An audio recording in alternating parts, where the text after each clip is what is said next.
final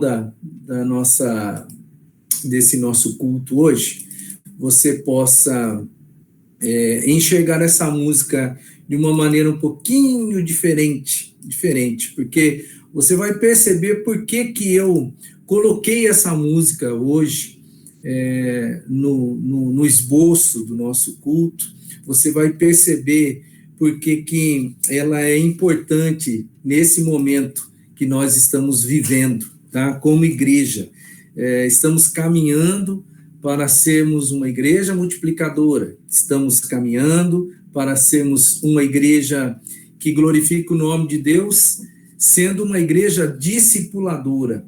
E eu quero hoje, mais uma vez, trazer esse tema para você, compartilhar com você aquilo que Deus tem colocado no nosso coração e mostrar para você qual é, de fato, né, qual é a esperança de Jesus quando ele olha para nós aqui, como Quinta Igreja Batista de Araçatuba. Eu quero fazer uma oração. E olha, irmão, hoje é dia de você, quem sabe, se converter de novo, sabe? Eu quero que você pense bem sobre essa possibilidade, porque talvez você tenha recebido o Senhor Jesus na sua vida, mas talvez você não tenha recebido o Senhor Jesus. Talvez você tenha recebido a salvação de Jesus. Talvez alguns de nós foram convencidos por Deus através de um pregador que nos colocou medo do inferno. E nós, como somos muito medrosos por natureza, nós falamos assim, não, eu não quero ir para o inferno, não. Então, se tem que levantar a mão aqui para ir para o céu, eu quero ir para o céu. E alguns de nós foram convencidos apenas a entregar a vida para o Senhor, para termos a regalia, se é que eu posso assim dizer, a regalia de participar do céu, de estar na glória com o Senhor. Mas eu quero levar você a compreender hoje, através da palavra, que quando Jesus nos chama, ele nos chama para que sejamos salvos, mas também nos chama para que sejamos servos, porque Jesus, ele é o Senhor e Salvador da humanidade. Ele não é só o Salvador, ele é o Senhor e Salvador. Por isso que eu estou dizendo para você que, quem sabe hoje, seja o dia de você se converter de novo, entregando a sua vida para que o Senhor seja o seu Senhor também, além de Salvador. Irmãos, eu vou, a partir deste domingo, eu vou trazer algumas coisas para você que estão em consonância com este livro. Esse livro é um livro que nós estamos usando como base para o nosso treinamento de discipuladores aqui na igreja. Esse livro, se você vai se embrenhar nessa ideia comigo de ser uma igreja discipuladora, você vai dar de cara com esse livro uma hora ou outra. E tem algumas coisas desse livro aqui que eu tive no meu coração a ideia de que a igreja precisa saber agora, a igreja como um todo. Tem algumas pessoas que já estão familiarizadas, inclusive o que eu vou falar hoje aqui, para algumas pessoas não vai ser novidade, porque algumas dessas pessoas já estão lendo esse livro. Mas é preciso que a igreja toda tenha ideia de algumas coisas que estão aqui dentro e que já impactaram tremendamente a minha vida e ainda estão impactando tremendamente a minha vida, e eu sei que também estão impactando ou está impactando a vida de muitas outras pessoas dentro do nosso contexto de igreja, principalmente aquelas que estão mais envolvidas no ministério, mas eu sei que você precisa ter algumas nuances já no seu coração nesse momento, para que nós sejamos uma igreja do jeito que Jesus espera que nós sejamos. É por isso que o tema da mensagem é exatamente esse, o que Jesus espera da sua igreja, o que Jesus espera de mim, o que Jesus espera de você. Bom, o texto que nós vamos usar como pano de fundo é o texto que nós temos trabalhado há muito tempo já na igreja, e temos visto e revisto, e nunca é demais levar você para lá, Mateus capítulo 28, nos versos 19 e 20, eu vou ler o 18, 19 e 20, para você se familiarizar mais uma vez com aquilo que Jesus espera de você. Se você é uma pessoa que pertence ao corpo de Cristo, é exatamente isso que que Cristo espera que você faça. É a maneira com que Cristo espera com que você viva a sua vida. Diz assim a palavra de Deus: então Jesus aproximou-se deles e disse: foi-me dada toda a autoridade nos céus e na terra. Portanto, vão e façam discípulos de todas as nações, batizando-os em nome do Pai, do Filho e do Espírito Santo, ensinando-os a obedecer a tudo o que eu lhes ordenei, e eu estarei sempre com vocês até o fim dos tempos. É isso que Jesus espera da igreja, que nós, enquanto vivemos nossa vida, que nós façamos discípulos, irmãos.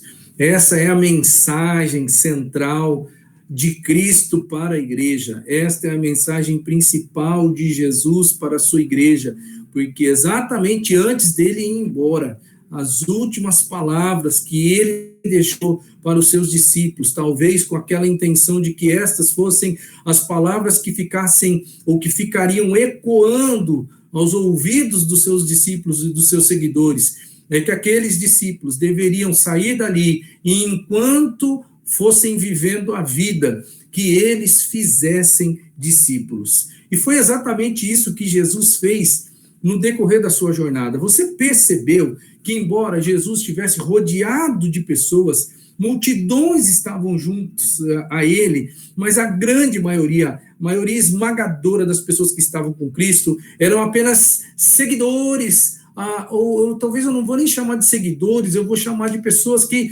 queriam alguma coisa de Cristo. Eles se aproximavam, eles queriam milagres, eles queriam cura, eles queriam libertação, alguns deles queriam apenas o pão.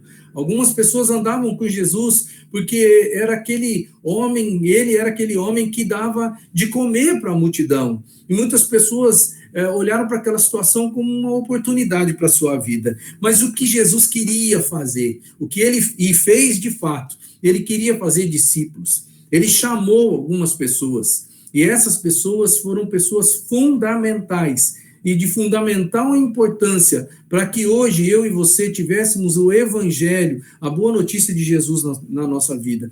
Ele disse para aquelas 12 pessoas que andaram com ele durante a sua jornada terrena, que ele disse exatamente isso para eles: vão e façam discípulos. Um plano muito simples, irmãos, muito simples: fazer discípulo, caminhar com alguém, trabalhar a vida dessa pessoa, do jeito que eu estou trabalhando com vocês. Era como se Jesus estivesse dizendo: do jeito que eu estou caminhando e trabalhando com vocês, ensinando vocês, façam isso com outras pessoas. É um plano simples, mas ele foi infalível, ele tem se mostrado infalível, porque o evangelho atravessou todas as fronteiras deste planeta, com pessoas fazendo discípulos. E todos nós, a igreja do Senhor, continua sendo chamada para fazer discípulo, porque está escrito ali em Mateus 28.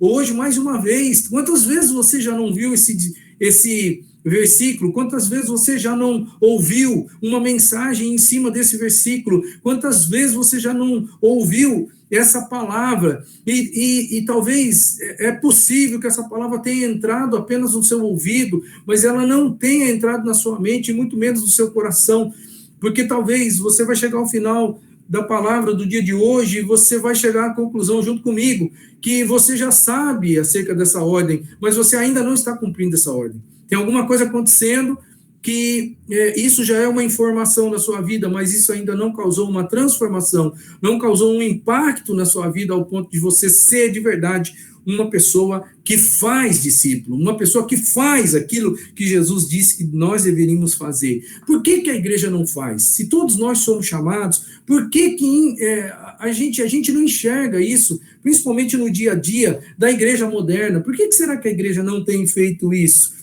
Não é, eu entendo, e o autor do livro, diga-se de passagem, o pastor Keith Phillips, ele tem uma ideia interessante. Ele fala assim, não é que a igreja não faz porque ela não quer fazer, não é porque a igreja virou para Cristo e falou assim: Cristo, nós não queremos fazer isso, olha, nós não queremos de forma alguma fazer discípulo. Não, a igreja não faz isso.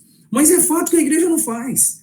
Né? Se você olhar para a sua vida, se eu perguntar para você mais uma vez, quem é o seu discípulo? Quem é a pessoa que chegou a Jesus por intermédio de você? Qual é a pessoa? Me diga o nome da pessoa que chegou a Jesus através de você. Eu não estou falando de uma pessoa que você levou para a igreja e que ela sentou no banco da igreja e se converteu num apelo. E depois você deixou ela lá e, graças a Deus, ela hoje é um cristão. Não, eu estou falando da pessoa que você sentou com ela, que você caminhou com ela, que você ensinou a Bíblia para ela, que ela sabe o que ela sabe porque você esteve com ela durante muito tempo da sua vida e que daí chegou um momento na vida espiritual dela que você entendeu, essa pessoa agora já está madura para andar sozinho, e agora eu vou fazer outro discípulo. É esse tipo de discípulo que eu quero que você responda para mim, qual é o nome dele? Então eu pergunto para você, talvez a maioria de vocês vai dizer para mim, de verdade mesmo, pastor, eu não tenho esse nome. Eu não sei, eu não tenho uma pessoa que eu possa dizer que é ou que foi meu discípulo. Por que será que a igreja, mesmo sabendo disso, a igreja ainda não conseguiu fazer essa tarefa, cumprir essa tarefa de Jesus? Você nunca disse de uma maneira deliberada para Cristo, Jesus, eu não vou fazer isso, eu não quero fazer isso. Você nunca disse isso, mas é fato que a gente nunca fez. E hoje nós estamos entrando num processo como igreja, de abrirmos nossos olhos para essa necessidade espiritual, de enxergarmos esse verso, essa ordem de uma maneira diferente. Talvez a grande dificuldade nossa, irmãos, é que nós não fomos capacitados ainda, no decorrer da nossa jornada ministerial, da nossa jornada cristã, nós não fomos capacitados para relacionar essa tarefa de fazer discípulo com o nosso dia a dia. É por isso que hoje eu vim aqui mais uma vez, e eu quero passar para você hoje, né, quero abordar aqui alguns aspectos práticos. Eu quero, na verdade, ensinar você como fazer isso, como você pode fazer de uma forma prática, com que essa ordenança de Jesus, ela se torne uma realidade na sua vida, tá? Quero ver aqui algumas coisas com você, então. Primeiro, e a coisa mais importante, você tem que ser a pessoa de Deus antes de poder realizar a obra de Deus. Nós falamos sobre isso ontem na escola bíblica, que nós tivemos reunidos no sábado à noite. Irmãos, não adianta, você nunca será alguém que entra no processo de discipulado se você não for a pessoa de Deus, se você não for o homem de Deus, se você não for a mulher de Deus. Deus chamou pessoas, Deus escolheu pessoas, chamou essas pessoas, e um a um, essas pessoas prontamente se levantaram e foram atrás dele. Mas Jesus não chamou qualquer um.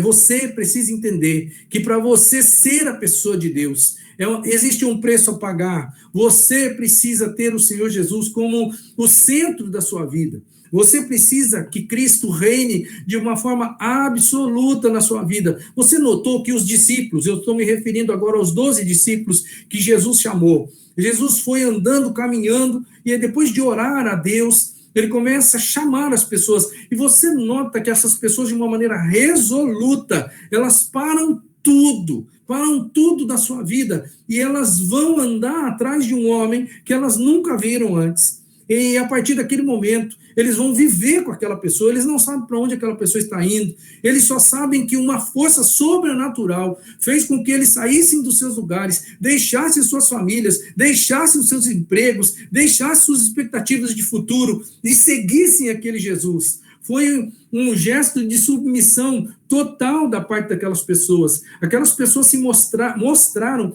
uma devoção fantástica àquele Cristo, uma devoção que vai além, sai de dentro de si, né? Vem de dentro para fora. Eles mostraram um amor que vai de encontro a Cristo, porque eles deixam tudo ali em favor disso. Para essa questão de devoção, todos eles tiveram que ter uma vida regrada, uma vida difícil, mas todos eles tiveram também que ter uma disciplina pessoal muito grande para seguir a Jesus, principalmente depois que Jesus subiu aos céus. Todos aqueles homens e mulheres de Deus que foram chamados no decorrer do percurso da história, eles mostraram uma devoção genuína a Deus através de uma disciplina de vida muito forte. E todos eles tiveram um senso de comunidade, porque eles sabiam que o que estavam fazendo não era em prol deles mesmos. Ninguém mais viveu, depois de um encontro genuíno com Cristo, absoluto, né? Ninguém mais viveu para si mesmo. Eles viveram em função da comunidade, viveram em função do cristianismo. Isso, irmãos, isso exige de nós, de verdade mesmo, uma resoluta compaixão, e uma compaixão sacrificial. Eu quero perguntar para você, você está disposto, quando você levantou a mão, quando você aceitou um apelo, e a partir daquele momento você se autodesigna cristão, seguidor de Jesus, você tinha ideia de que a partir daquele momento você estava dando um ponto final em muitas coisas na sua vida, e você abdicou de muitas coisas e colocou agora Jesus como o Senhor da sua vida, o centro da sua vida, que você iria viver focado em Cristo, focado naquilo que Ele tem para você. Você precisa ser a pessoa de Deus antes de realizar a obra de Deus. Você precisa ter Cristo como o Senhor da sua vida, não só o Salvador da sua vida. Eu vou perguntar para você, você está disposto a pagar o preço de ter Jesus como Senhor da sua vida, o dono da sua vida?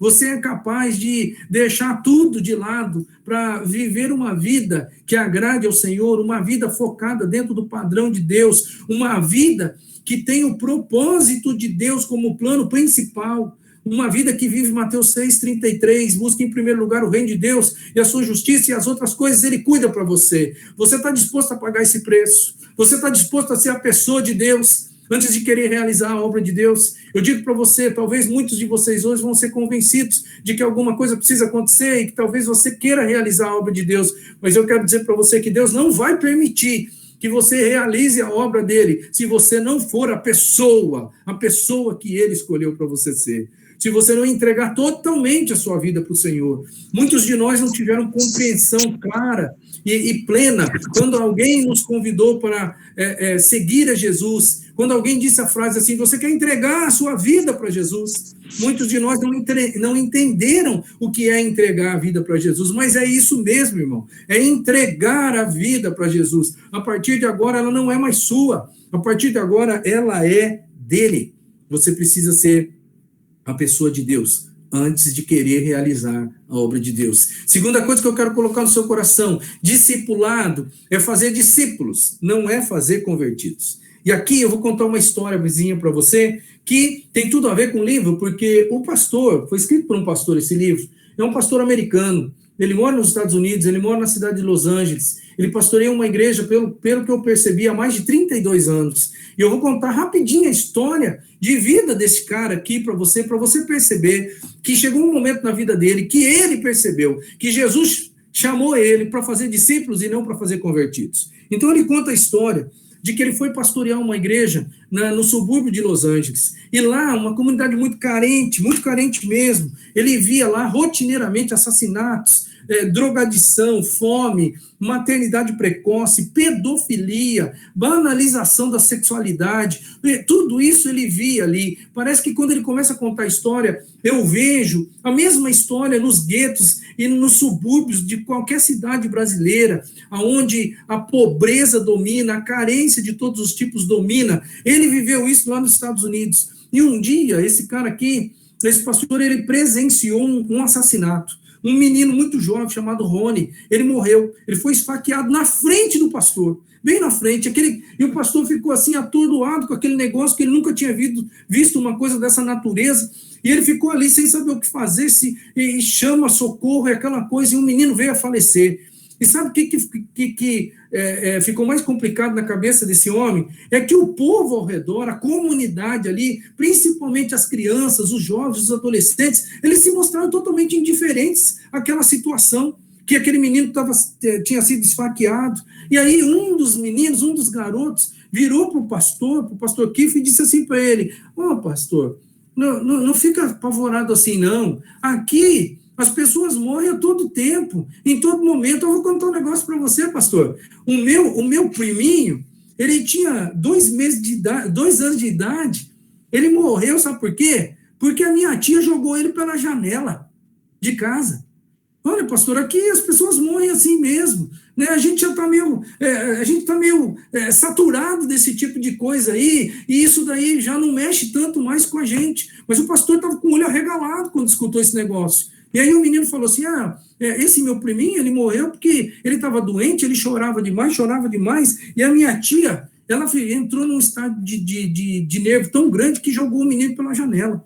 E o menino caiu, bateu a cabeça e morreu. Mas essa não é só a única tragédia que ele viu lá, não. Ele viu uma menina de 16 anos, que é drogada, e essa menina espancou o filho, ela tem 16 anos só, e ela já tem um filho. E ela drogada, e quando no estágio de drogadição que ela está lá, ela quebra as costelas do menino, e ela perfura o pulmão do menino de tanto bater nele. Uma outra menina de 12 anos, olha, agora eu estou falando de uma menina de 12 anos, e ela engravidou do próprio pai, o pastor acaba descobrindo no decorrer do processo que ela engravida do próprio pai. Uma outra criança também, uma menina de 9 anos, era abusada pelo tio. A mãe sabia da situação, não fazia nada, era totalmente indiferente. Os irmãos debochavam dela em todos os momentos. Uma criança de 9 anos, irmãos. 9 anos, eu tenho uma filha de 9 anos, eu sei o que é isso. Então eu imagino como estava o coração daquele pastor. E o que aconteceu no coração daquele pastor? O que aconteceria com qualquer um de nós aqui, irmãos?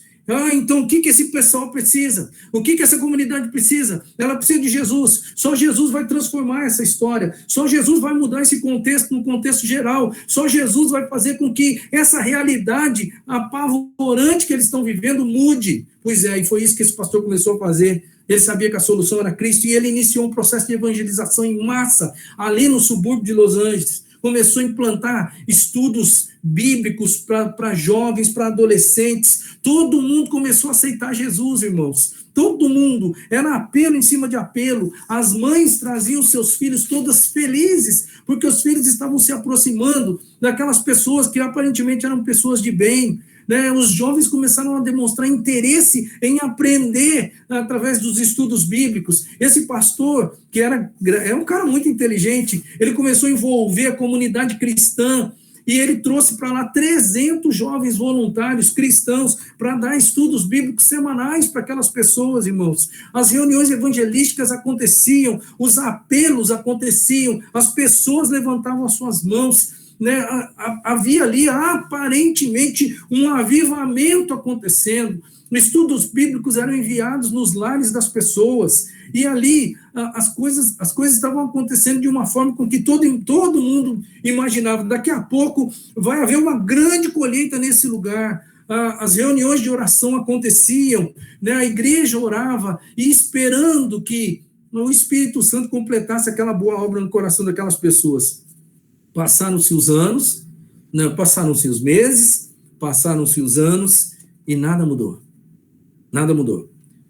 O que aconteceu foi que os grupos de estudo bíblico começaram a ter rotatividade, hoje um entra, aí hoje um sai, amanhã outro entra, depois sai. Os adolescentes, que no momento eram adolescentes ali, eles começaram a crescer, eles ouviam a palavra de Deus, eles tinham lá um encontro por semana, eles estavam ali sendo, digamos assim, orientados uma vez ou outra através de grupos de estudo bíblico, mas eles foram crescendo, e esses mesmos adolescentes, uns se tornaram cafetões, outros se tornaram prostitutas, outros se tornaram traficantes, a maioria deles ainda tinha participação em gangues de rua.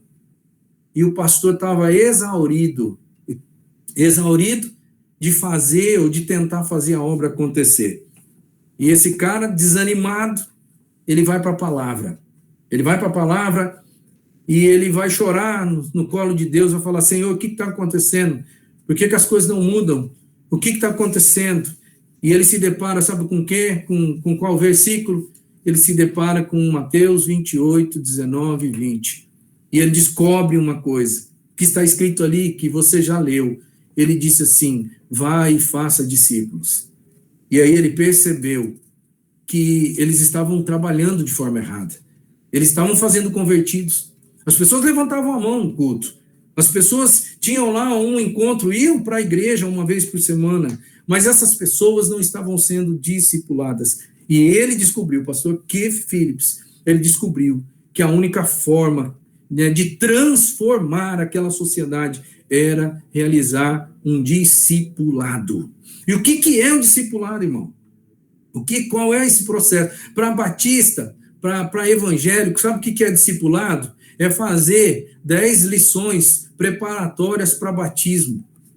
Isso é discipulado para nós. Eu cresci ouvindo essa palavra. E a minha ideia de discipulado não passava disso, de você trabalhar com uma pessoa e dar ali, aplicar ali rudimentos básicos para ela, para que ela fosse capaz de entender o que é que ela está fazendo e se batizar. E depois que terminasse, então, aquelas 10 lições, 12 lições, 13 lições, então a gente batizava a pessoa e falava para ela, agora você tem que vir na escola bíblica dominical, você tem que vir no culto e você tem que participar das atividades da igreja. E a gente pensava que isso era discipulado e a gente estava fazendo isso. Na verdade, a gente estava fazendo convertidos.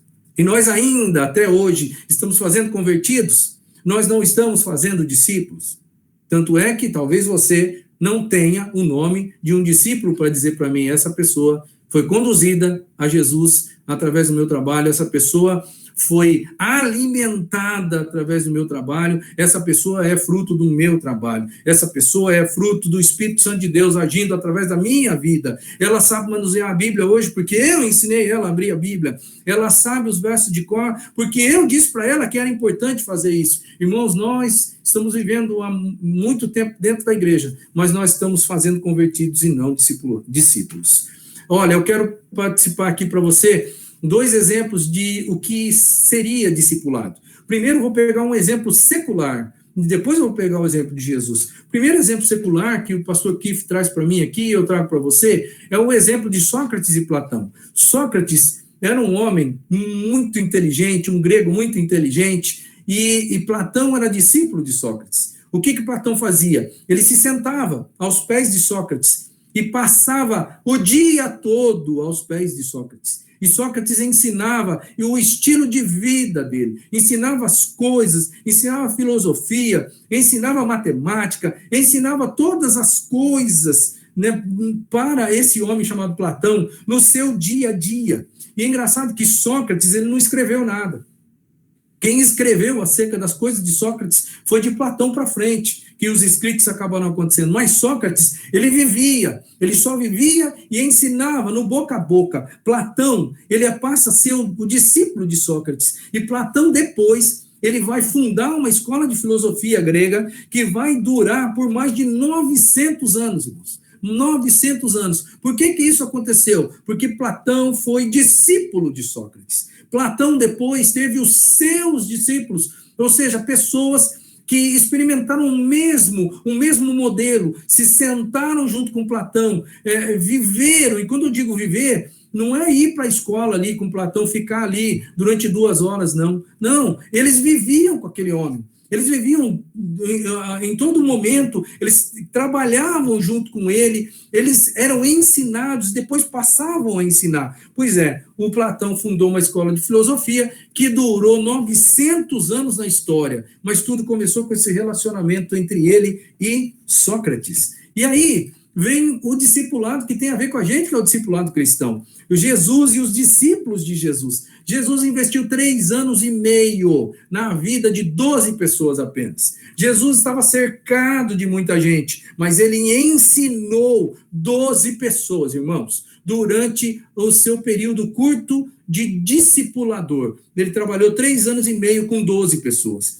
Eu quero dizer para você que você pode fazer você pode trazer um grande impacto no mundo, discipulando poucas pessoas. O pastor Keith mesmo, ele diz no seu livro que ele trabalhou com poucas pessoas, se eu não me engano agora, não me lembro o número certinho, mas coisa aí de 15, 17 pessoas ao longo de toda a sua carreira ministerial. Mas ele impactou a vida de milhões de pessoas, porque ele começou com essas pessoas que se multiplicaram e outras que se multiplicaram e a coisa se transformou em algo totalmente explosivo. Ele impactou milhões de pessoas, trabalhando apenas com cerca de 15, 17 pessoas. Foi exatamente isso que Jesus fez.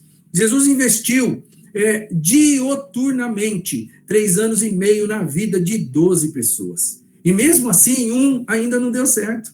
Um não deu certo. Mas aqueles 11 que ele investiu a vida, aqueles 11 mudaram a história da humanidade.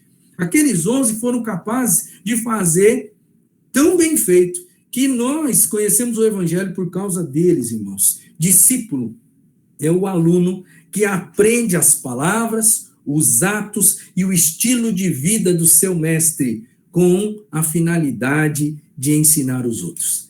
Isso é discípulo. Eu quero dizer para você que você, para entrar num processo de discipulado, você precisa ser discípulo. Você lembra que Jesus chamou os 12?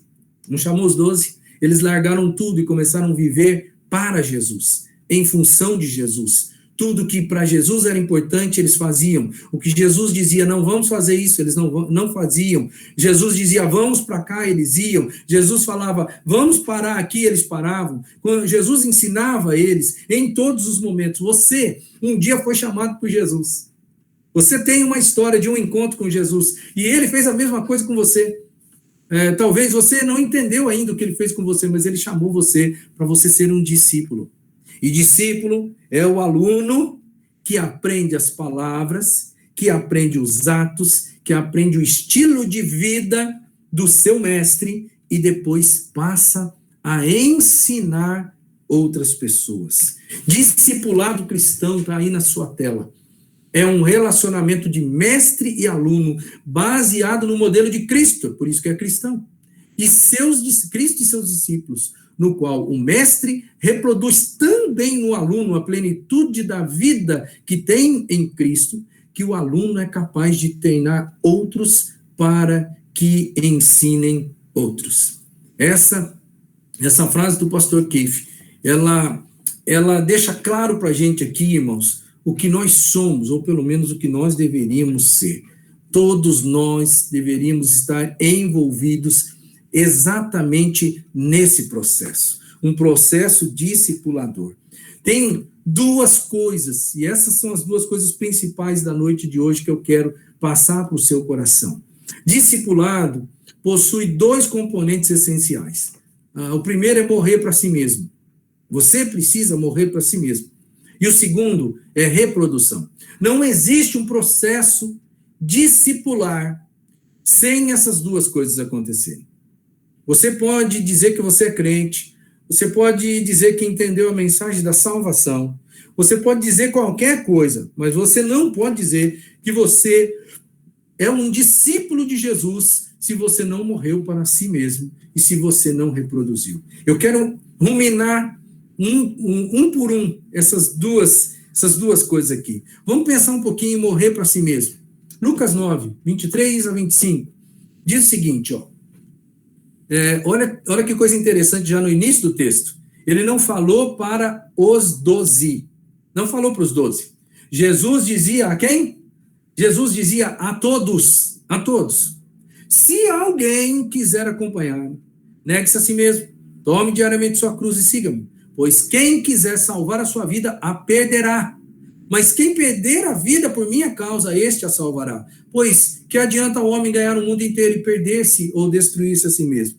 Irmãos, eu tenho que confessar que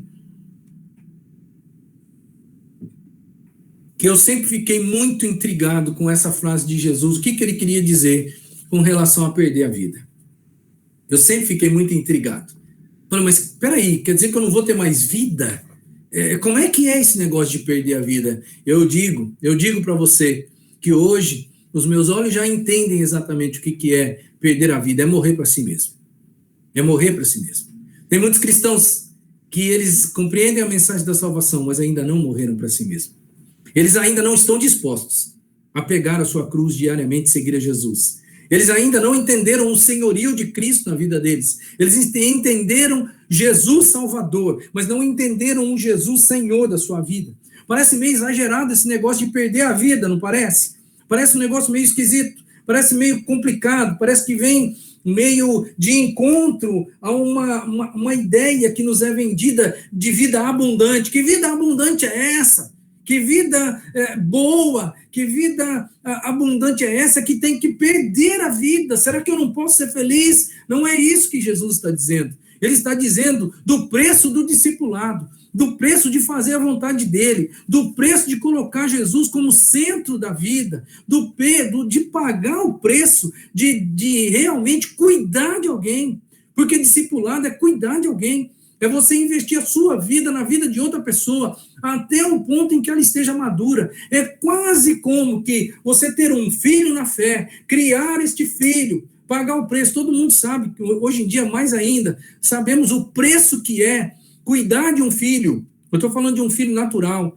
Como é complicado, é dispendioso, é dinheiro, é tempo, é paciência, é perda de noites de sono, é o cuidado quando esse filho não está próximo de você e você perde o seu sono porque ele não está próximo de você, você não sabe o que ele está fazendo, onde ele está, com quem ele está. Pois é, discipulado é isso. É você ter um filho na fé e você se preocupar, você investir a vida, às vezes você investir até o seu dinheiro para comprar uma Bíblia para essa pessoa, para fazer alguma coisa em prol da vida dele, para ajudar essa pessoa, caminhar, dar tempo, que é a coisa mais importante que a gente tem na nossa vida hoje, dar tempo para essa pessoa. Olha, irmãos, parece meio exagerado esse negócio de dar a vida, mas é isso mesmo que Jesus chamou a gente, ele dizia a todos, se você quer me acompanhar, o que é me acompanhar? Quando Jesus dizia para as pessoas assim, vem e siga-me, a partir daquele momento aquela pessoa era um discípulo dele, caminharam com ele, entrou no processo discipular. Você quer ser meu discípulo? Você quer largar tudo? Então largue, negue-se a si mesmo, negue seus planos futuros, pegue a cada dia a sua cruz e siga-me, porque se você fizer isso, você vai perder a sua vida, mas você vai ganhar a sua vida por causa de mim. Você entendeu isso? Você, no século 21, você entendeu isso? Jesus é Senhor da sua vida. É como se Jesus quisesse deixar claro para eles que para vocês participarem da minha glória, né, vocês também precisam participar da minha morte. Eu vou morrer em função da salvação de vocês, mas vocês, se vocês quiserem ser meus discípulos, vocês precisam morrer para si mesmo, para os seus planos, para os seus projetos, para aquilo que você coloca como prioridade na sua vida. Jesus, você notou que Jesus nunca implorou para alguém seguir ele? Você percebeu isso? Você consegue ler o Novo Testamento e enxergar esse tipo de Jesus, que às vezes a gente não quer enxergar, mas está escrito. Jesus era direto com as pessoas, ele não fazia rodeio, Jesus falava que as pessoas precisavam ouvir, e ele não ficava implorando para ninguém seguir ele, não ficava implorando para ninguém aceitar ele. Em Mateus 4,17 ele falava para pessoas, arrependam-se, tem coisa errada na vida de vocês, arrependam-se, o reino de Deus está próximo. Aí ele vai continuar dizendo assim, ó, se você quiser ser perfeito, jovem rico, venda tudo que você tem, vende os bens que você tem, dê aos pobres, e depois você vai encontrar um tesouro no céu. E depois disso, você vem, abandona tudo, e vem e me segue. Você conhece a história, eu já falei sobre isso para você, eu sei que é redundância eu falar isso de novo, mas esse jovem não seguiu Jesus. Jesus foi atrás dele de novo? Não foi. Na hora que Jesus viu aquele jovem rico, virando as costas e saindo, e indo embora, Jesus, ele não negociou, não, ele não foi atrás dele, falou, pera um pouquinho, ó, não precisa vender tudo, não, vende só 50%. Não, pera um pouquinho aí, ó, vamos fazer o seguinte, ó, não precisa vender nada, não, vem só e me segue, deixe suas coisas aí com os outros. Jesus não fez isso, irmão. Ele não negociou, ele não baixou o nível, ele não minimizou o padrão para seguir ele, não. Ele disse só isso mesmo, quem me serve precisa seguir-me. E eu quero deixar claro para você, seguir a Jesus é entrar no processo de discipulado. Seguir a Jesus é falar agora, eu quero estar junto com o Senhor, eu quero aprender do Senhor, o seu estilo de vida, e eu vou aprender tanto do seu estilo de vida, que depois que o Senhor não estiver mais presente, eu vou ensinar isso. E isso é processo de discipulado. É por isso que Jesus dizia para o povo, se você quer me servir, vem me seguir, vem andar comigo. Você precisa aprender de mim. E Jesus, ele esperava a obediência imediata. Olha, dá uma analisada aí nesses textos. Olha só. O narrador aqui, Lucas, ele coloca 3 episódios. Ele junta tudo num bloco, mas são 3 situações diferentes que Lucas ele engloba e coloca só em um tópico, mas eu quero que você perceba que são coisas diferentes, são cenários diferentes, pessoas diferentes, talvez até em dias e lugares diferentes. Diz assim o texto, quando andavam pelo caminho, um homem lhe disse, eu te seguirei por onde quer que fores. Jesus respondeu, as raposas têm suas tocas, as aves do céu têm os seus ninhos, mas o filho do homem não tem onde repousar a cabeça. Esse é um cenário. O que você enxerga aqui? Você enxerga um Jesus sendo direto, honesto, sincero? Você quer? Olha, mas saiba onde você está se enfiando. Porque, olha, você tem uma casa. E se você vier me seguir, a partir de agora você não vai ter mais. As raposas têm suas tocas, as aves dos céus têm os seus ninhos. Mas eu não tenho sequer um lugar para repousar a minha cabeça. Você está afim mesmo de vir atrás de mim? Jesus era direto. Jesus não fazia... sabe aqueles apelos emocionados que às vezes levam pessoas a entregar a vida, supostamente entregar a vida para Jesus, que o pastor faz o povo chorar ali, e aquela emocionalidade para fazer com que as pessoas aceitem o apelo. Jesus nunca fez isso, irmãos. Eu não sei aonde a gente aprendeu a fazer esse negócio. Eu não sei porque algumas igrejas parecem mais um teatro onde o papel principal é convencer os espectadores, porque no final da palestra, no final da mensagem, alguma coisa supostamente espiritual, extraordinária tem que acontecer, e alguns pastores caem no erro de não serem diretos, de não dizerem a verdade nua e crua, assim como Jesus disse. Jesus nunca enrolou ninguém.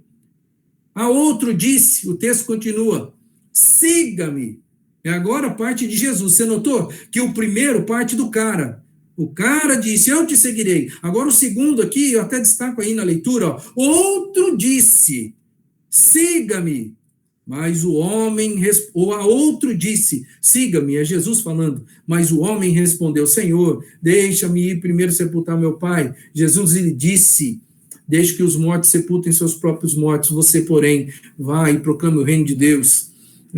Para você que é um leitor, que não é um leitor tão apurado da Bíblia, eu quero deixar claro para você aqui que nesse cenário, este homem que Jesus disse, siga-me, e ele falou assim, deixa primeiro sepultar meu pai, o pai dele não estava morto, tá? O pai dele não estava num caixão, não estava sendo velado naquele momento, tá ok? A ideia que passa aqui é, deixa eu primeiro cuidar do meu pai até que ele morra. Depois que meu pai morrer, aí eu não tenho mais aquela, digamos assim, aquela responsabilidade de cuidar do meu pai. Então, quando eu não tiver mais nenhuma responsabilidade prioritária na minha vida, Jesus, aí eu vou atrás de você. E Jesus fala para ele assim, ó, deixa os mortos sepultar os seus próprios mortos. Você quer viver? Venha. Mas Jesus é direto. Jesus, ele é claro. Jesus é objetivo. Jesus não faz rodeio. Ele não tenta negociar de alguma forma. Jesus não está preocupado com grandes multidões. Jesus não está preocupado com um ministério que arrasta milhões de pessoas. Jesus está preocupado com pessoas que deliberadamente deixam tudo e o colocam como Senhor da sua vida. Que de uma maneira franca e sincera, entendem exatamente o que estão fazendo e deixam as prioridades, deixam tudo e seguem esse Jesus. Sabe por que Jesus faz isso? Porque ele sabe que as pessoas que são capazes de fazer isso, estas sim vão mudar a história da humanidade. E Jesus estava certo. Trabalhou com 12 pessoas. E esses 12, depois da sua morte e da sua ascensão aos céus, esses 12 fizeram o trabalho, a lição de casa. Olha um outro personagem. Ainda outro disse. Agora o sujeito ativo é a pessoa e não Jesus. E ele disse o quê? Vou seguir-te, Senhor, mas deixa-me primeiro voltar e me despedir da minha família. Jesus falou o quê? Ninguém que põe a mão no arado e olha para trás é apto para o reino de Deus. Você viu aqui Jesus desqualificando a pessoa? Ele falou assim, meu filho, você ainda não está no nível para me seguir. Não, ninguém é apto. O que é apto? É estar em condições de seguir-me. Você não está em condição de me seguir. Se você coloca a mão no arado e olha para trás, é porque você não serve para esse negócio. Você está entendendo que Jesus era direto? Jesus não esperava, ele esperava das pessoas, melhor dizendo, obediência imediata. E é engraçado que Jesus não elogiou ninguém por eles fazerem isso. Parece até um negócio meio grosseiro da parte de Cristo, mas não, irmãos. Isso é sinceridade. Isso é sinceridade. Isso é verdade. Jesus fez isso. Quando é que se torna um cristão de verdade? Eu quero fazer você pensar um pouco, talvez na história da sua vida, por isso que eu disse no começo da mensagem que talvez hoje seja o dia de você se converter de novo, tá? Quando é que se torna um cristão? É quando você aceita um apelo de uma forma emocionada num culto, é quando a gente vai chorando lá para frente, né? Quando o pastor chama a gente para ser salvo e para entregar a vida para Jesus. É exatamente esse dia que a gente se torna um cristão? Não. O dia que a gente se torna um cristão é o dia em que a gente faz o que os discípulos fizeram. Diz o texto, indo adiante, viu outros dois, Tiago, filho de Zebedeu, e João, seu irmão. Eles estavam num barco com seu pai, Zebedeu, preparando as suas redes. Estavam trabalhando para o seu pai. Jesus os chamou, e eles, deixando imediatamente o barco e o seu pai, o seguiram. Isso é conversão, irmãos. Isso é conversão. É deixar tudo e entrar no processo discipulado.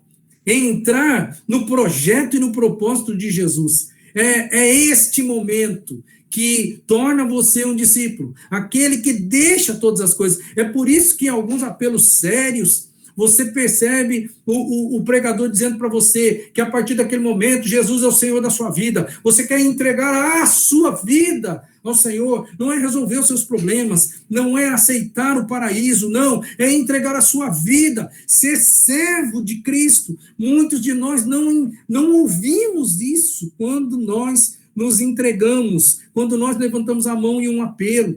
Nós só ouvimos aquilo que nos era interessante naquele momento.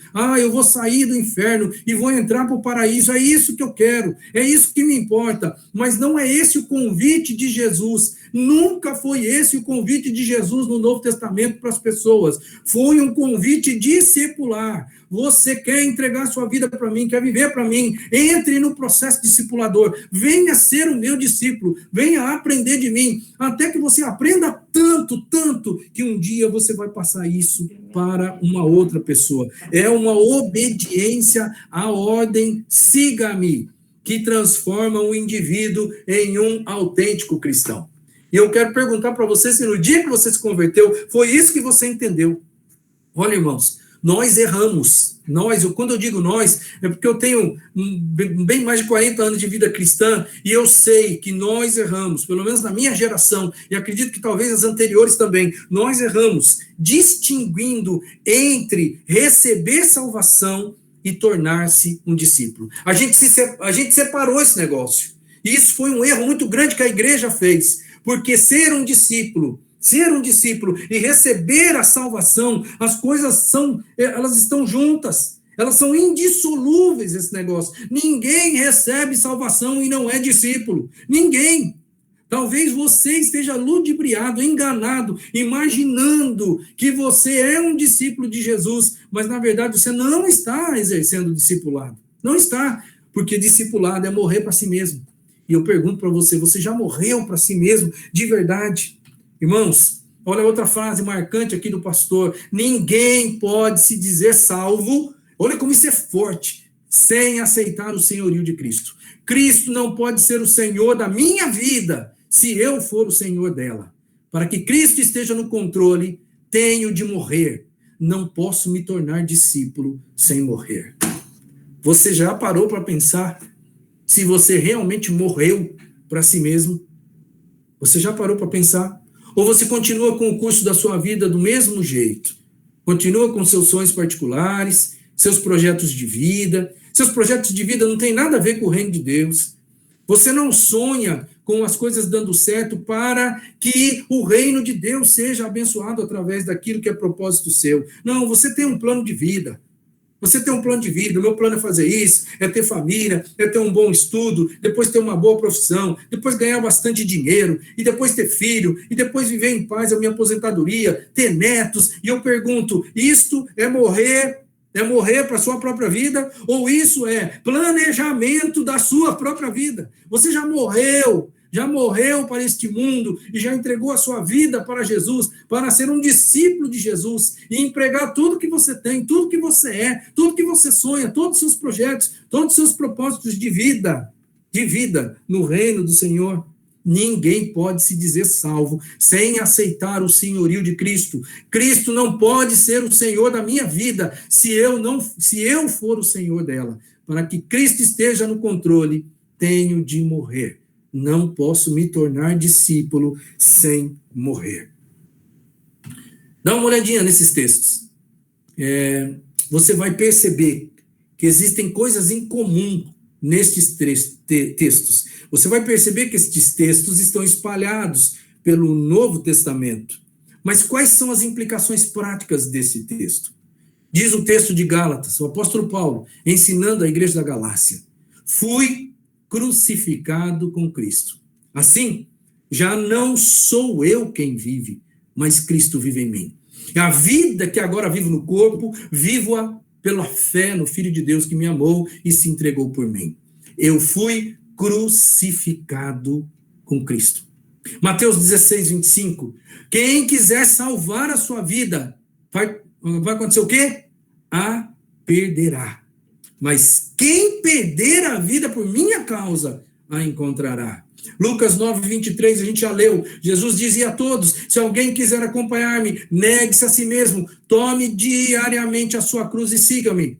Mateus 10, 37. Quem ama o seu pai ou a sua mãe mais do que a mim não é digno de mim. Quem ama o seu filho ou a sua filha mais do que a mim não é digno de mim. E quem não toma a sua cruz e não me segue não é digno de mim. Irmãos, quais são as palavras-chave aí? Eu fiz questão de colocar em azul, porque tem aí implicações práticas e tem frases em comum.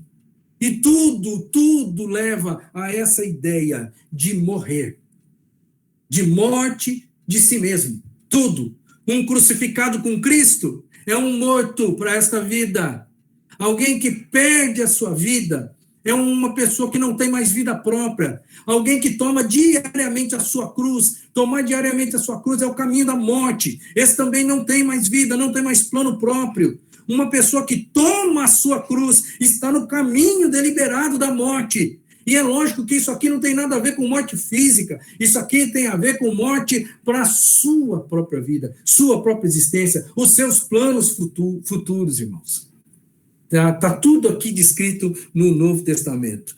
Um autor do livro, acho interessante que ele coloca uma ilustraçãozinha bem bacana, e ele diz assim, esse negócio de morrer, que Jesus fala, né, que você tem que morrer para si mesmo, é mais ou menos assim, imagina que você está andando, está voando num avião, e lá nas alturas o avião explode, e você cai no meio de uma plantação, no meio do nada, e você cai morto, porque o avião explodiu, você morreu, você caiu morto, e aí, de repente, uma pessoa acha você, mas já é final de tarde, aquela pessoa acha, está meio no meio do nada, não tem telefone, não tem nada ali, aquela pessoa olha para você, é um corpo estendido ali, ele começa a cavar uma sepultura para sepultar você, porque está no meio do nada, e aí começa a ficar de noite, aquele cara começa a olhar para a situação e fala assim, vou deixar esse cara aqui, ele está morto mesmo, eu vou deixar ele aqui, vou voltar para casa, amanhã eu volto aqui. E naquele momento ali, imagina que você está estendido no chão, morto, com uma cova já meio pronta para você. E aí, de repente, Jesus aparece. Jesus aparece para você e te faz uma proposta. Fala assim, olha, ô Silvio, eu vou soprar de novo o fôlego da vida na sua vida. Se você viver para fazer o que eu quero que você faça, e para ir aonde quer que eu mande você. Essa é uma proposta. Se você topa, aí no momento eu falo assim, pensa comigo, não, mas isso aí é escravidão, né? Mas daí eu me lembro, mas peraí, eu estou morto. Eu não tenho nada a perder. E aí eu viro para Jesus e falo assim, eu vou sim, eu topo. E naquele momento, então, Jesus me dá uma nova vida.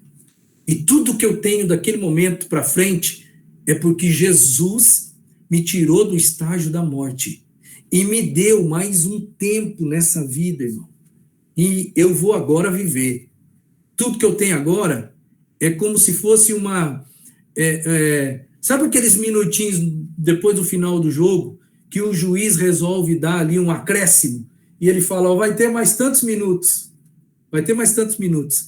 Deus fez isso conosco quando ele nos resgatou do inferno para a vida nova, mas ele está nos dando ali aquele tempinho E ele está dizendo para nós, agora, nesse tempinho que você tem, eu quero que você faça aquilo que é importante para mim, não aquilo que é importante para você. Isso é morrer para si mesmo. E quando a gente morre para si mesmo, aí a gente não, essa morte ela é libertadora, porque ela liberta a gente da necessidade de ter. Nós todos estamos amarrados a essa necessidade de ter. Eu estou amarrado ainda a essa necessidade de ter. Todos nós aqui estamos, a maioria de nós ainda não entendeu o que é morrer para si mesmo. Nós estamos muito preocupados com esse mundo aqui, preocupados com essa vida. E essa morte para si mesmo, ela liberta a gente da nossa necessidade de ter. Olha o que a Bíblia diz aí em Gálatas 5:24. Os que pertencem a Cristo Jesus crucificaram a carne e com as suas paixões e os seus desejos. Se vivemos pelo Espírito, andemos também pelo Espírito. Você percebeu o que o apóstolo Paulo falou assim? Aqueles que pertencem de fato a Cristo, eles crucificaram a carne, já mataram a carne.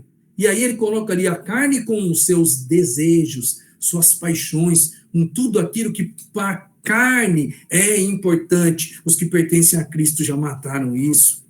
Essa morte que Jesus nos chama para morrer para si mesmo, ela é libertadora, porque ela tira a gente desse ciclo que o mundo aí fora está vivendo. Ter para ser alguma coisa.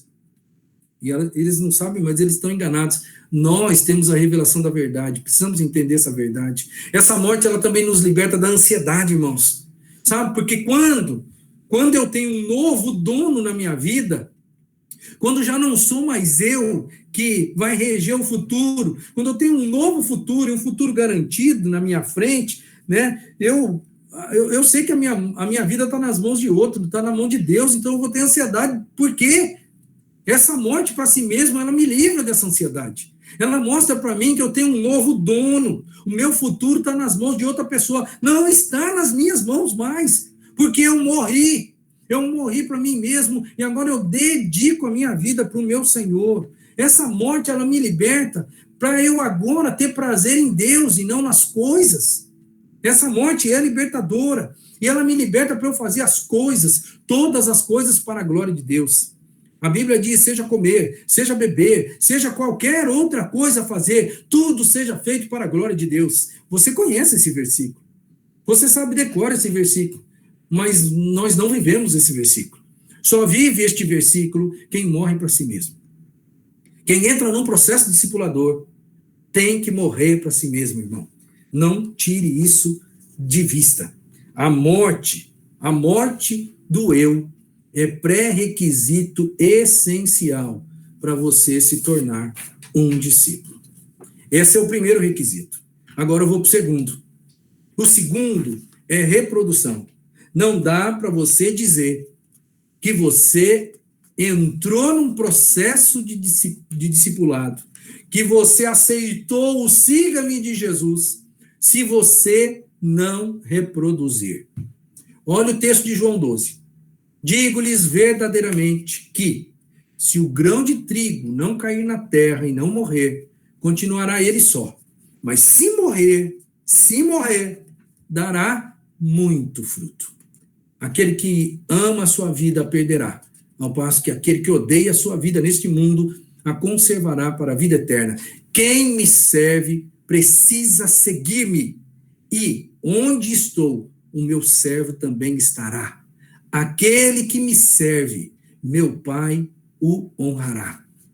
Eu quero que você grife esse texto na sua Bíblia para você voltar em outro momento e você olhar esse texto com muita calma, irmão. Ele começa com uma palavra assim, ó, digo-lhe verdadeiramente que é preciso uma morte para ter fruto. Ele está querendo ensinar alguma coisa aqui. E ele não tá falando só da morte dele, de Cristo, a morte na cruz para salvar a humanidade, porque ele continua o enredo do texto falando de pessoas, falando para os seus ouvintes, dizendo assim, ó, aquele que ama a sua vida vai perder a sua vida. Ao passo que aquele que odeia a sua vida nesse mundo, odeia a sua vida neste mundo. não é odiar a vida, não é ter baixa estima, não é estar desagradável, num estágio assim, que não se agrada da própria existência. Não, é odiar a vida neste mundo aqui, ó. Viver aqui, nesse padrão que a gente vive, nesse mundo de pecado. Aquele que odeia essa vida vai conservar a vida para a vida eterna. E ele vai continuar dizendo que aonde ele está, esse que me ama vai estar também. E a honra que ele tem de Deus, esse que me ama vai ser honrado pelo Senhor, irmão. Não existe processo discipulado sem reprodução. Jesus, como eu disse para vocês, vamos ver um texto aqui antes. Vamos ver 15, João 15, versículo 8. Olha só o que ele diz assim, ó. Meu Pai é glorificado pelo fato de vocês darem muito fruto, e assim serão meus discípulos. Olha só, vamos ler esse verso aqui, de trás para frente? É assim que vocês serão meus discípulos, se vocês derem muito fruto. E assim, se vocês derem muito fruto, meu Pai será glorificado. Você entendeu o que está escrito aqui?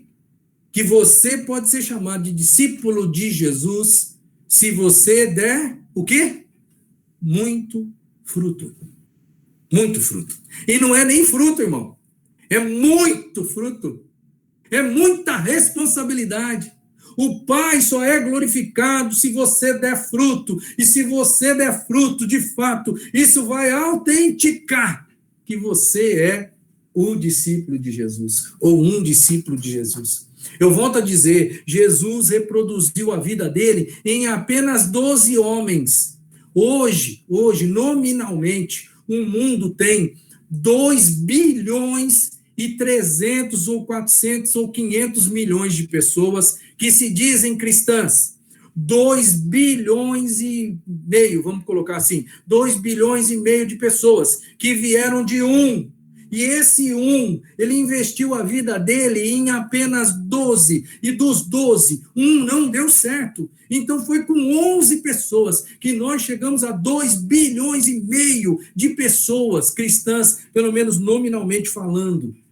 Deus usou todas as estratégias que eram possíveis naquela época do contexto de Jesus.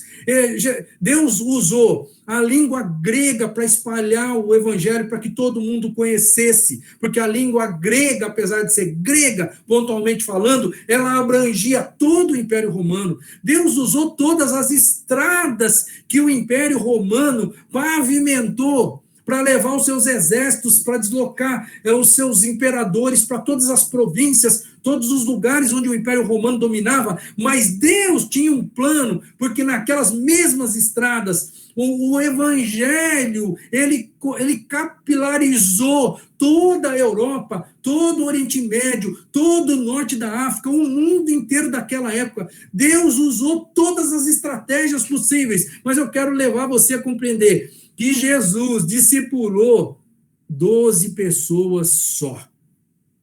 E Deus fez com que a infraestrutura e as necessidades fossem supridas. O discipulado, irmão, é o único meio capaz de produzir tanto qualidade quanto quantidade que Deus deseja dos cristãos. Só o discipulado é capaz de fazer isso. Nós ainda, como igreja, nós estamos fazendo convertidos e não discípulos. Se você, olha o que eu vou falar, eu não sei quanto tempo de vida você tem, mas se você, a partir de hoje, dedicar a sua vida a fazer discípulo, e se você investir na vida de uma pessoa durante um ano, vamos imaginar que você tem ainda pela frente mais 20 anos de existência. Mas vamos imaginar que produtivamente você só tenha mais 10 anos pela frente. E nos próximos 10 anos, você for capaz de discipular 10 pessoas. E quando eu digo de discipular 10 pessoas, é você se envolver na vida dessa pessoa, ensinar a palavra para essa pessoa, estar junto dela, apoiar ela nos momentos difíceis, caminhar com ela, instruir essa pessoa. Quando ela tiver um problema, uma das primeiras pessoas Para quem ela vai ligar, pegar o telefone e ligar, vai ser para você, porque você é a pessoa que está ali ajudando ela a viver o evangelho, a viver a vida cristã. Se você trabalhar com 10 pessoas, porque você tem 10 anos, lembra? Você tem 10 anos de produtividade pela frente. Se você trabalhar com 10 pessoas, você pode fazer algo parecido com o que Jesus fez, porque Jesus trabalhou com 12 e um se perdeu. E hoje nós temos 2,5 bilhões de pessoas que vieram daqueles 11. Irmãos, esse processo, ele é bíblico. Engraçado que a Bíblia, ela é ao mesmo tempo um livro de mensagem, mas ela também é um livro de método. Ela apresenta para a gente uma metodologia. E essa metodologia do discipulado está apresentada nas páginas do Novo Testamento. Você percebe Paulo discipulando pessoas. Você percebe o caminho do Novo Testamento, vai mostrando isso para você. Você percebe os 12 discípulos saindo. Você percebe os 12 discípulos investindo na vida de outras pessoas, espalhados pelo mundo daquela época, irmãos. A Bíblia é um livro de método e um livro de mensagem. E o método da Bíblia não é fazer convertidos. O método da Bíblia não se resume a pregar o evangelho e perguntar quem aceitou. Não, o método da Bíblia é caminhe com alguém, ensine essa pessoa. Levar alguém a Jesus, irmãos, pode nos trazer uma grande alegria e empolgação. Porém, se não houver um acompanhamento discipular, nós deixaremos o recém-nascido espiritual à própria sorte, por não assumirmos a nossa responsabilidade de pai espiritual. Irmão, você prestou atenção nessa frase? Levar alguém a Jesus nos traz grande alegria e empolgação. Muitos de vocês já experimentaram isso. Você já levou alguém para a igreja e essa pessoa se converteu. Você ficou muito feliz porque essa pessoa se converteu, né? Mas você acompanhou essa pessoa?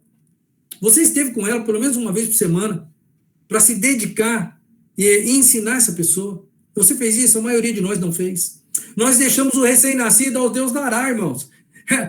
Por misericórdia divina, alguns destes recém-nascidos que nós levamos tiramos apenas da porta da maternidade e deixamos ali, eles, pela misericórdia de Deus, eles foram para frente e eles conseguiram ter uma vida espiritual, conseguiram vencer as batalhas, as dificuldades, mas foi pura misericórdia, irmão, porque nós não investimos nossa vida para eles. Imagina que eu e a Andréia, nós nos casamos e depois de um tempo nós resolvemos ter uma filha.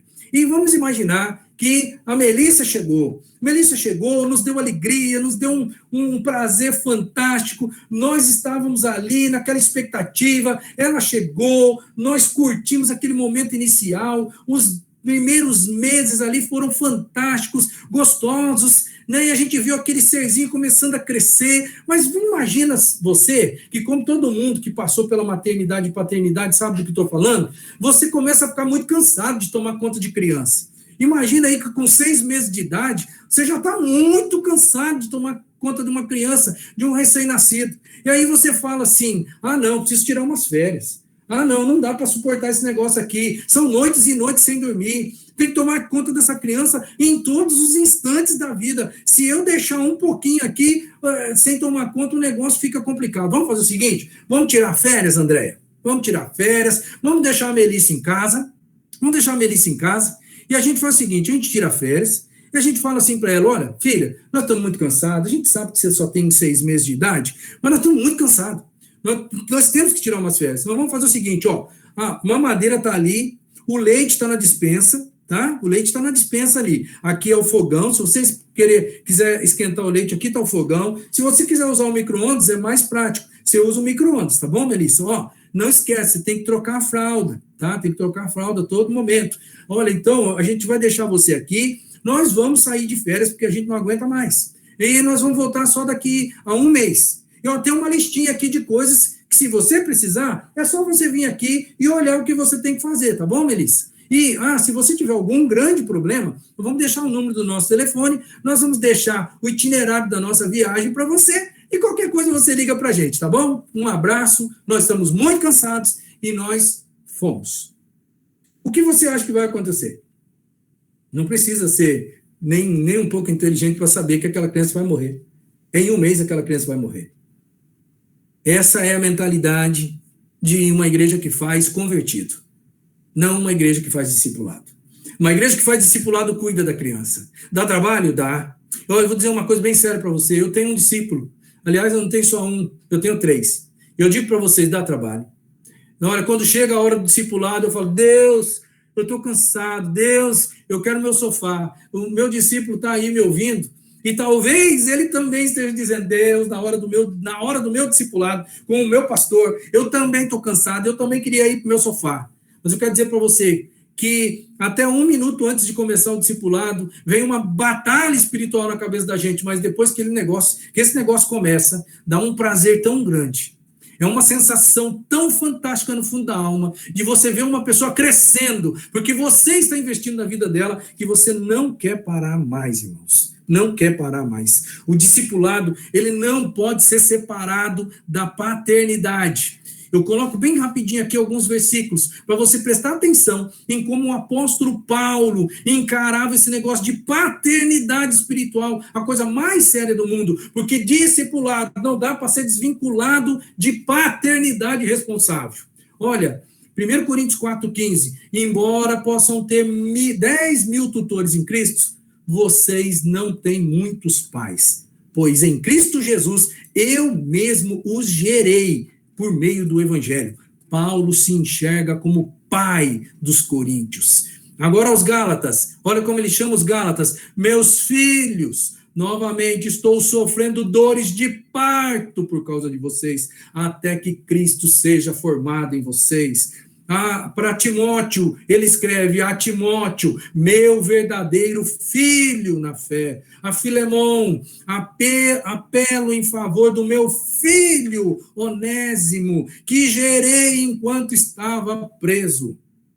O apóstolo Paulo entende que discipulado é paternidade, irmãos. Se você precisa morrer para si mesmo, e você precisa assumir o seu papel responsável de pai na fé de alguém, se você quiser ser chamado de um cristão com marcas profundas neotestamentárias na sua vida. Quero começar a terminar essa palavra para o seu coração. A Bíblia apresenta para a gente um controle de qualidade do discipulado. É o que eu vou chamar aqui a lei das 4 gerações. Como é que você sabe que você, de fato, teve sucesso no seu discipulado? Olha como que a coisa funciona. 2 Timóteo 2,2 é um texto célebre do discipulado. Paulo, falando para Timóteo, ele diz o seguinte, Timóteo, as coisas que você me ouviu dizer na presença de muitas testemunhas, confia a homens fiéis que sejam também capazes de ensinar a outros. O que você percebe aqui nesse texto? Tem aqui a lei das 4 gerações. Tem aqui o apóstolo Paulo, tem Timóteo, tem no texto homens fiéis e tem outros. Então, Paulo discipula Timóteo, que agora está sendo instigado pelo apóstolo Paulo a discipular homens fiéis. Não é qualquer um, não. Homens fiéis, que em contrapartida, depois de discipulados por Timóteo, estes homens fiéis serão capazes de ensinar outros homens, outras pessoas.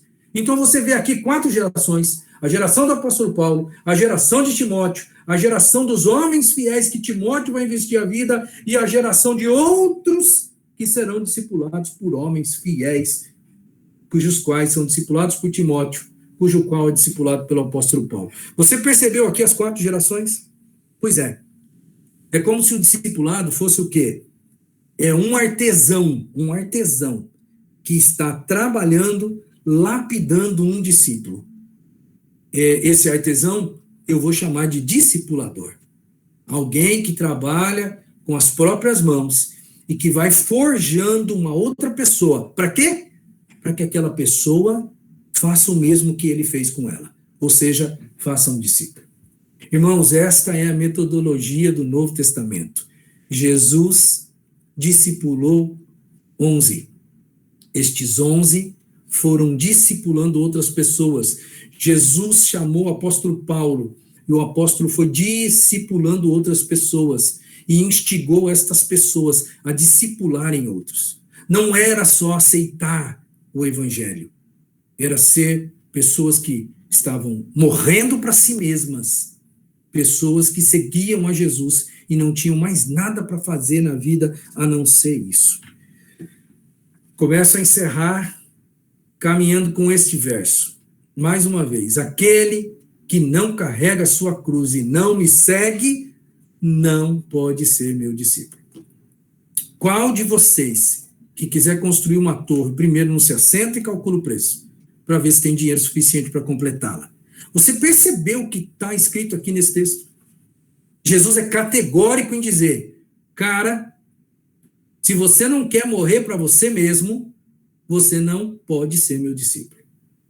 E aí, olha que coisa interessante, o negócio é tão sério que ele ali, ele faz as pessoas pensarem um pouco, ele adverte as pessoas sobre o custo desse negócio de ser discípulo. Ele fala assim, ó, vocês sabem muito bem que todo mundo que quer construir alguma coisa, antes de entrar no processo de construção, ele para, ele calcula o preço e depois ele vê se ele tem condição de terminar a construção. Aí volta para o início do texto, quando ele diz, aquele que não carrega a sua cruz e não me segue, não pode ser meu discípulo. Então, calcule o custo. Calcule o custo de ser um discípulo. Você precisa morrer para si mesmo. E você precisa discipular. Investir a sua vida na vida de alguém que vai passar isso adiante. Não é relativo a esse contexto, mas quando Jesus falou desse jeito com pessoas no Novo Testamento, o apóstolo João narra em João 6,66 a resposta de algumas pessoas para Jesus. E talvez essa seja a sua também.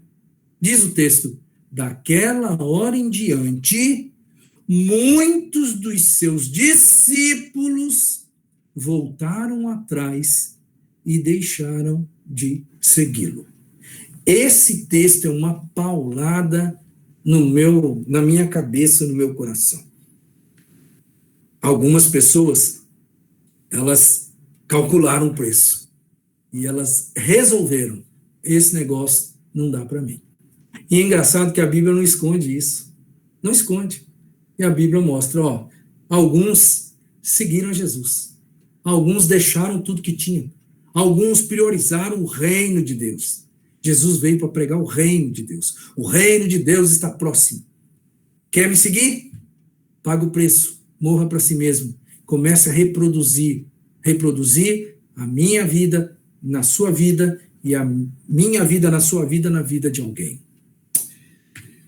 Irmãos, tem aqui um esqueminha que tem aí a ordem de